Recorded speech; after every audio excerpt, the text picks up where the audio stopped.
Japan has been voicing its openness to the Belt and Road Initiative since May 2017.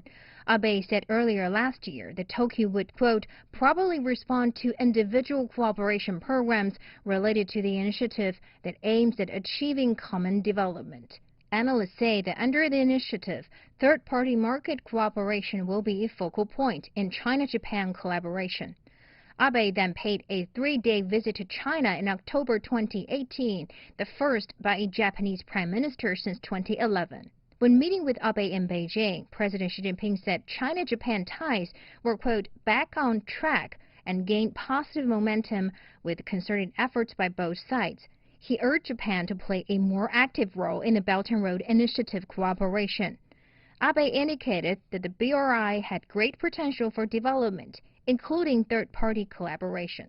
Experts say that with the government's attitude turning supportive, Japanese companies can start to find more direct ways of participation. Feasible areas of collaboration include infrastructure construction, high-speed railway, artificial intelligence, as well as energy exploitation. The Japanese media said Tokyo plans to work with Beijing on the initiative by financially supporting private sector partnerships. The cooperation will center on areas like the environment, industrial modernization, and logistics. Koyuyuki Suguchi, research director of the Cannon Institute for Global Studies in Tokyo, said that economic interactions with China will expand business opportunities for Japanese companies. He says if projects with good intent are effectively implemented, they can be expected to promote the globalization of many Japanese companies whose response to globalization is delayed. Chinese Premier Li Keqiang made an official visit to Japan in May last year, the first by a Chinese premier in 8 years. Japan received Premier Li with the highest standard, and Abe accompanied Li throughout his visit. During Li's visit, China and Japan signed a memorandum of understanding on third-party cooperation. During Abe's October visit last year, the Japanese Prime Minister attended the first forum on third-party market cooperation.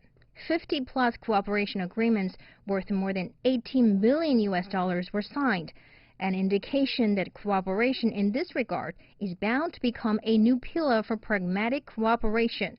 The People's Bank of China, the central bank, has also inked a currency swap agreement with its Japanese counterpart.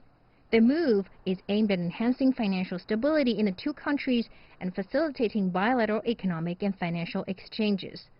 The agreement will allow the two sides to swap a total of 200 billion yuan, that's about $29 billion for 3.4 trillion Japanese yen, and vice versa. Abe has said he hopes his meeting with Xi Jinping at the G20 summit can push bilateral ties a step further and open a new era of Japan-China relations. CGTN, Beijing.